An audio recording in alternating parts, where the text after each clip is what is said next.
민수기 22장에서 31절로 41절 말씀 다 같이 합독하겠습니다. 그때 여호와께서 발람의 눈을 밝히시매 여호와의 사자가 손에 칼을 빼들고 길에 선 것을 그가 보고 머리를 숙이고 엎드리니 여호와의 사자가 그에게 이르되 너는 어찌하여 내 나귀를 이같이 3번 때렸느냐? 보라, 내 앞에서 내 길이 사악함으로 내가 너를 막으려고 나왔더니 나귀가 나를 보고 이같이 3번을 돌이켜 내 앞에서 피하였느니라. 나귀가 만일 돌이켜 나를 피하지 아니하였더라면 내가 벌써 너를 죽이고 나귀는 살렸으리라. 발람이 여호와의 사자에게 말하되 내가 범죄하였나이다. 당신이 나를 막으려고 길에 서신 줄을 내가 알지 못하였나이다. 당신이 이를 기뻐하지 아니하시면 나는 돌아가겠나이다. 여호와의 사자가 발람에게 이르되 그 사람들과 함께 가라. 내가 내게 이르는 말만 말할지니라. 발람이 발락의 고관들과 함께 가니라. 발락은 발람이 온다 함을 듣고 모압 변경의 끝 아르논 강가에 있는 성읍까지 가서 그를 영접하고 발락은 발람에게 이르되 내가 특별히 사람을 보내어 그대를 부르지 아니하였느냐? 그대가 어찌 내게 오지 아니하였느냐? 내가 어찌 그대를 높여 존귀하게 하지 못하겠느냐? 발람이 발락에게 이르되 내가 오기는 하였으나 무엇을 말할 능력이 있으리이까? 하나님이 내 입에 주시는 말씀 그것을 말할 뿐이니이다. 발람이 발락과 동행하여 기럇 후속에 이르러서는 발락이 소와 양을 잡아 발람과 그와 함께한 고관들을 대접하였더라. 아침에 발락이 발람과 함께하고 그를 인도하여 바알의 산당에 오르매 발람이 거기서 이스라엘의 백성의 진끝까지 보니라. 아멘. 어저께 사여 전도회 수련회를 제가 같이 갔다 왔습니다. 거기서 이제 필그램을 갔다 왔는데요. 저 처음으로 갔다 왔는데 여러분도 잘 알시다시피 철로 역정에 관한 내용이 그 안에 동산에 펼쳐지는데 스포는 할 수 없고 아무튼 되게 좋았습니다. 근데 거기서 이제 목사님이 말씀하시기를 모든 사람이 잘 알고 있지만 내용을 잘 모르는 게 고전이다라는 말씀이 참 인상 깊었는데 그런 크리스찬이 어떻게 하나님의 나라에 봉양에 갈 때까지 어떠한 역경을 겪고 또 어떠한 미궁 아름다운 집이란 뜻인데 미궁에 들어가서 어떻게 쉼을 얻고 또 어떠한 산에 들어가서 어떠한 위로를 얻는지 그러한 위험과 어려움을 적은 것이 바로 철로 역정입니다. 오늘 민수기를 이제 저희들이 묵상하고 있는데요. 민수기도 또한 한 이스라엘 하나님께서 세우신 이스라엘이라는 민족의 어떠한 철로 역정을 우리가 읽어보고 있습니다. 또 그 와중에 또 이야기 속의 이야기라고 할 수 있는 우리가 발람과 발락의 이야기를 지금 묵상하고 있습니다. 발람이 여기서 좀 주인공 같은 역할을 하고 있는데요. 잘 알 수는 없지만 이 사람이 어떻게 하나님을 알게 되었는지는 알 수 없지만 그가 신실한 사람인지 신실한 종인지도 더 이상 알 수가 없습니다. 왜냐하면 이 이야기 이후에 발람이 어떻게 살았는지를 알 수가 없기 때문입니다.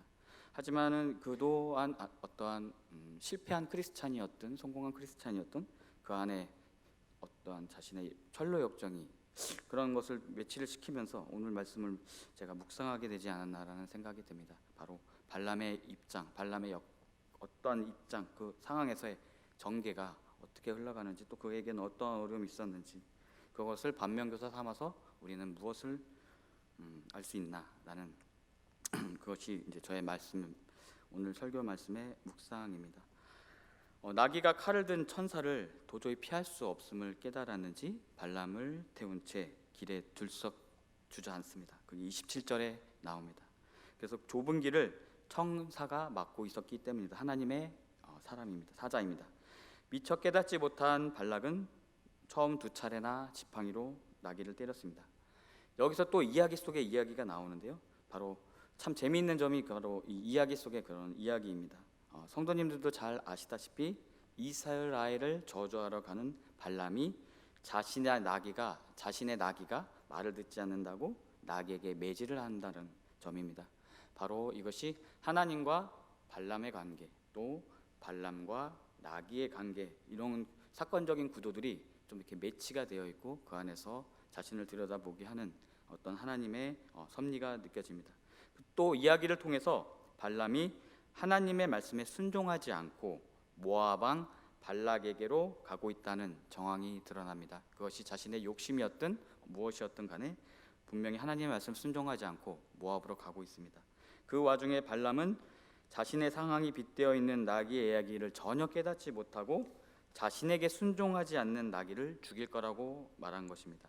그제서야 하나님은 나귀의 입을 여시고 또한 발람의 눈을 열어주시면서 이 상황이 어떠한 것인지를 보여주십니다. 우리 31절과 33절을 연달아 읽겠습니다. 31절, 그때 여호와께서 발람의 눈을 밝히시매 여호와의 사자가 손에 칼을 빼들고 길에 선 것을 그가 보고 머리를 숙이고 엎드리니 여호와의 사자가 그에게 이르되 너는 어찌하여 내 나귀를 이같이 3번 때렸느냐. 보라, 내 앞에서 내 길이 사악함으로 내가 너를 막으려고 나왔더니 나귀가 나를 보고 이같이 3번을 돌이켜 내 앞에서 피하였느니라. 나귀가 만일 돌이켜 나를 피하지 아니하였다면 내가 벌써 너를 죽이고 나귀는 살렸으리라 라고 나와 있습니다. 저는 이 말씀의 묵상을 통해서 이 마지막 절, 나귀가 만일 돌이켜 나를 피하지 아니하였다면 내가, 하나님의 사자가 발람을 죽이고 발람의 나귀는 살렸으리라 라고 하는 이 모티브가 바로 오늘 본문에 깔려 있지 않나라는 생각이 듭니다. 저주의 제사를 드리기 전에 조그마한 모티브로 나오는 나귀 사건의 모티브가 바로 33절의 마지막 절에 있습니다. 나귀가 하나님의 사자를 피하지 않았다면 하나님의 사자가 발람을 죽이고 나귀를 살렸다라는 내용입니다. 천사는 발람을 꾸짖습니다. 왜 나귀를 3번이나 때렸느냐. 그리고 발람이 가는 길을 막고 서 있었습니다. 그리고 나귀는 그에게 그 어떠한 행동, 그가 하나님의 사자가 막고 있다라는 그 모습에 반응한 것뿐입니다라고 천사는 말합니다. 발람의 분별력은 나귀만도 못하다는 것입니다.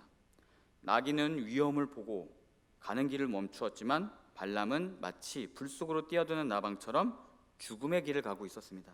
그리고 천사는 만일 나귀가 계속 길을 걸었더라면 나귀는 살리고 발람은 죽었을 것이라고 바로 33절에서 나옵니다. 여기서 또 하나의 이야기 구조가 암시되어 있다고 봅니다. 모압 왕 발락은 이스라엘을 저주하려는 강한 의지를 나타냅니다. 바로 모압 왕 발락, 모압 발락 발람 이렇게 해서 헷갈리는데요. 저는 이제 모압 왕이라고 말하겠습니다. 모압 왕이 이스라엘을 저주하기 위해서 강한 의지를 가지고 발람을 불러냈습니다. 그것을 이루기 위한 도구로서 발람이 필요했습니다. 뒤에도 나오지만 정치적인 큰 이벤트와 더불어서 발람을 극빈 대우하는 것을 볼 수 있습니다.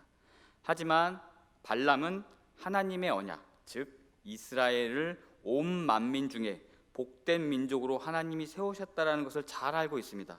우리 12절을 읽어보겠습니다. 제가 12절 읽겠습니다.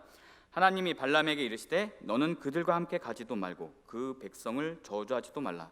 그들은 복을 받는 자들이니라 라고 하면서 우리가 두 번째 이틀 전에 있었던 말씀을 묵상하고 있습니다. 발람 또한 흔들렸을 겁니다. 모압의 정치적인 압력과 재물의 회유를 통해서 그의 마음은 동요했습니다. 2번이나 찾아왔지 않습니까? 처음에는 그냥 어떠한 관리들을 보냈었는데 두 번째는 그보다 더 높은 관리들을 보냈습니다. 높은 관리들을 보냈을 때 그냥 왔을 거라고 생각되지는 않습니다. 분명히 그보다 화려한 막 주렁주렁 이렇게 매달고 귀금속을 하고 또한 그렇게 귀금속을 한 귀중한 고관이 옆에 아무나 그냥 혼자 갔지 않고 분명히 호위 병사들을 데리고 갔을 것입니다. 그때는 청동기 시대였기 때문에 청동기 무기를 들고 여러 명과 막 가가지고 발람에게 이스라엘을 저주하기 위해서 모압 왕이 부르신다, 같이 가자라고 했을 것입니다. 발람도 처음에는 하나님의 말씀을 듣고 이러면 안 되겠구나 했지만 두 번째는 내가 잘못 걸렸구나 라는 생각을 하지 않았나라는 생각이 듭니다. 그래서 본문에서는 발람은 이스라엘을 저주하려는 모압 왕의 의도를 가지고 지금 나귀를 타고 지금 나아가고 있습니다. 그러나 하나님은 그에게 분명히 말씀하십니다. 전할 말만 전해야 한다라고 명하십니다. 20절에서 제가 20절을 읽겠습니다. 밤에 하나님이 발람에게 임하여 이르시되 그 사람들이 너를 부르러 왔거든 일어나 함께 가라. 그러나 내가 내게 이르는 말만 준행할지니라 라고 말하고 있습니다. 여기서 나귀는 발람을 태우고 모압으로 가는 운송 수단일 뿐입니다. 바로 도구입니다. 아이러니한 것은 모압으로 가는 도구에 지나지 않는 나귀조차 하나님의 의도를 알고 3번이나 피하려고 했다는 것입니다. 그에 비해 분별력 없는 발람은 자신의 상황을 깨닫기는커녕 오히려 나귀를 나무랍니다. 하나님은 오늘 본문을 통해 이렇게 말씀하시는 것 같습니다. 내가 지금은 네가 가는 걸 허락하지만 절대 이스라엘을 저주하도록 허락한 것이 아니다. 다만 너를 통해 모압과 온 세상에 내가 이스라엘을 어떻게 생각하는지 알리려고 너를 모압 왕 발락에게로 보내는 것뿐이야. 하나님의 의도에 반하게 행동하지 마라. 그렇게 한다면 나귀는 살고 대신 발람, 네가 죽을 것이다 라는 어떤 메시지를 전하고 있습니다. 즉 하나님은 발람에게 너는 나의 도구일 뿐이야 라고 말하십니다. 하나님의 의도에 반하지 않게 걸어가려고 한 나귀와 같이 되지 말라고 합니다. 정리하자면 너는 모압 땅에 가서 하나님의 의도에 반하는 이야기를 절대 하지 말라고 경고하신 겁니다. 그 효과는 발락이 모압에 입성하고 모압 왕과의 대화를 통해 나누는 장면을 통해서 명백히 드러납니다. 다음 단락으로 다시 돌아와서요. 자신의 눈이 밝아짐으로 하나님의 의도를 깨달은 발람은 지금 돌아가겠다라고 말합니다. 하지만 하나님은 모압 왕 발락의 고관들과 함께 가고 내가 내게 이르는 말만 하라고 발람의 마음을 다잡듯이 명하십니다. 34절과 35절의 내용입니다. 같이 읽겠습니다. 발람이 여호와의 사자에게 말하되 내가 범죄하였나이다. 당신이 나를 막으려고 길에 서신 줄을 내가 알지 못하였나이다. 당신이 이를 기뻐하지 아니하시면 나는 돌아가겠나이다. 여호와의 사자가 발람에게 이르되 그 사람들과 함께 가라. 내가 내게 이르는 말만 말할지니라. 발람이 발락의 고관들과 함께 가니라. 발람을 데려오기 위해서 모압 왕과 그 세력들은 귀족을 보내고 그보다 더 높은 고관들을 보냅니다. 아까 맨 앞에서 설명하였다시피 정말 화려한 고관들, 정말 위세, 자신의 권력, 자신의 부를 자랑할 수 있는 고관들을 보냈고 호위병사도 같이 대동해서 보냈을 것입니다. 분명히 발람은 들떠 있었을 것입니다. 하나님 의도에 반하는 일을 하라는 것에 대한 두려움도 있었을 것이고, 그러나 모압이라는 정치적 세력의 압력과 또 뇌물, 또 그 앞에서 어쩌지 못하는 자신의 연약함 때문에 발람의 마음은 주체할 수 없이 요동쳤을 것이라고 봅니다. 하나님에게 반하자니 하나님에게 죽고 모압에게 반하자니 모압 땅에서 죽을 것 같은 자신의 모습을 보게 됩니다. 자신의 마음과 결심을 어디에 두어야 할지 막막했을 겁니다.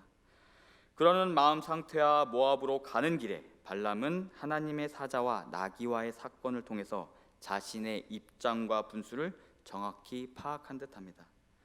암살이라는 영화를 아실 겁니다. 결국 배신자로 나오는 이정재가 이 부분에서 떠올랐는데요. 그는 결국 모압의 편인 일본인의 스파이가 됩니다. 그렇게 우리는 세상의 힘과 권력 앞에서 나약한 존재들입니다.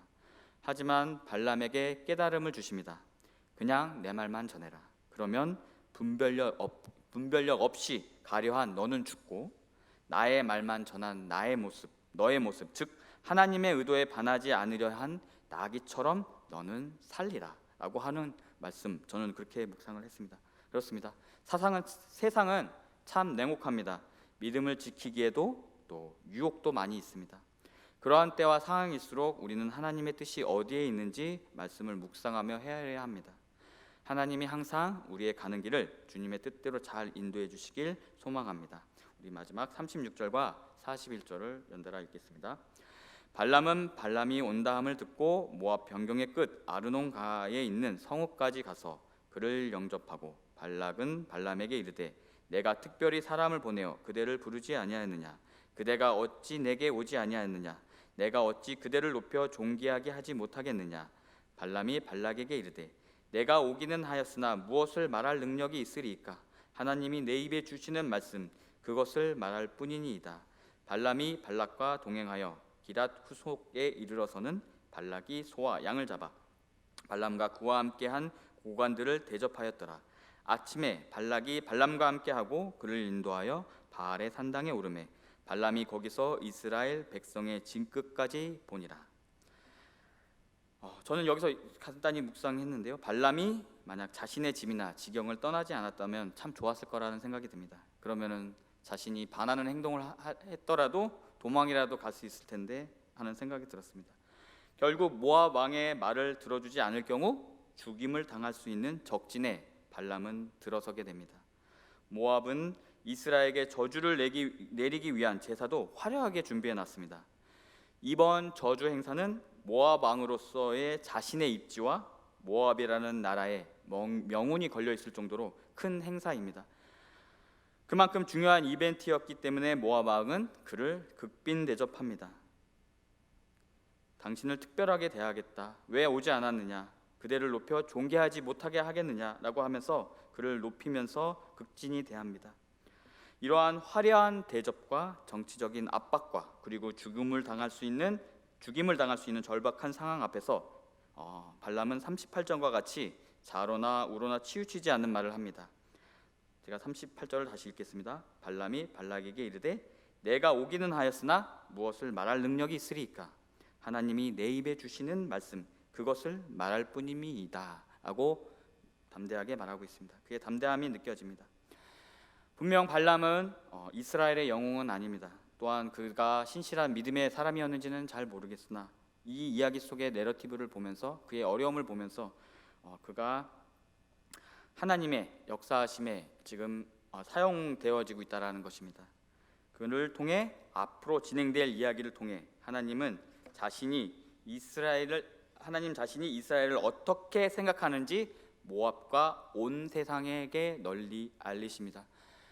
너무나 잘 아시다시피 어떤 인간의 계획들이라든가 음모라도 할지라도 어떠한 저주라고 할지라도 하나님께서 이스라엘과 약속하신 언약은 절대 끊을 수 없고 변치 않는다라는 모습을 바로 발락과 발람 사건을 통해서 다시금 이스라엘 제1 이스라엘과 2 세대 이스라엘에게 말씀하고 있습니다. 우리에게도 똑같은 상황이 생길 수 있습니다. 우리는 그러한 시대를 경험한 민족입니다. 그렇게 돌변하는 상황 속에서 하나님은 우리에게 행하고자 하시는 바가 무엇인지를 분명히 얘기해주고 계십니다. 빠찡코라는 소설이 있습니다. 들어보셨는지 모르겠지만 되게 유명한 소설인데요. 역사가 우리를 저버렸지만 그래도 상관없다라는 첫 문장 때문에 되게 유명한 소설이었는데요. 어떠한 상황에서도 우리의 삶은 지속된다라는 의미입니다. 그 일제시대 때 또 그 제2세대들, 그러니까 제1교포들, 재미교포들, 정체성이 분명하지 않는 그런 사람들의 이야기를 다룬 것이 바로 빠찡코인데요. 어떻게든 그 상황 속에서 버티며 살아간다는 의미를 바로 이 한 문장을 통해서 소설은 얘기하고 있습니다. 본문에 비추어서 저는 다르게 의미를 해석하고 싶습니다. 인간의 역사가 어떠하든 하나님의 역사하심은 계속된다. 역사에 지지 말고 상황에 지지 말고 하나님이 우리에게 심어 놓으신 믿음의 비전을 가지고 오늘도 좌로나 우로나 치우치지 않고 신앙을 지켜나가는 우리가 되길 소망합니다. 기도하겠습니다. 사랑과 은혜가 많으신 하나님, 오늘 주일 아침 다시금 예배의 자리에 설 수 있게 하심을 감사드립니다. 제약된 우리의 마음을 돌아보게 하소서. 하나님, 우리에게 우리의 삶을 주셨습니다. 격변하는 역사적 상황 속에 어떻게 해야 할지 모르는 그러한 또 판단하기 힘든 삶일 때도 있었습니다. 큰 일이든 작은 일이든 두려워하지 말고 차분히 주님의 뜻을 분별하는 침착함과 담대함과 기도할 수 있는 작은 용기를 주시옵소서. 그러한 시련과 환난 앞에 1차원적인 반응의 신앙이 아니라 인내를 배우고 하나님의 깊으신 뜻을 밝히 알게 되어 앞으로 삶을 어떻게 살아야 할지, 어떻게 다듬어져야 할지 깨닫는 지혜를 주시옵소서. 항상 주님을 기쁘시게 하는 저희들이 되게 하시고 하나님께 쓰임받는 도구로서 신앙을 잘 지켜나가게 하옵소서. 그리하여 주님이 주시는 평안과 형통한 가운데 저희와 저희 가족들의 삶을 잘 헤쳐나가게 하시옵소서. 오늘 드려지는 예물이 있습니다. 그 정성을 기쁘게 받아주시고 축복하고 친히 안수하여 주십시오. 예수님의 이름으로 기도드리옵나이다. 아멘.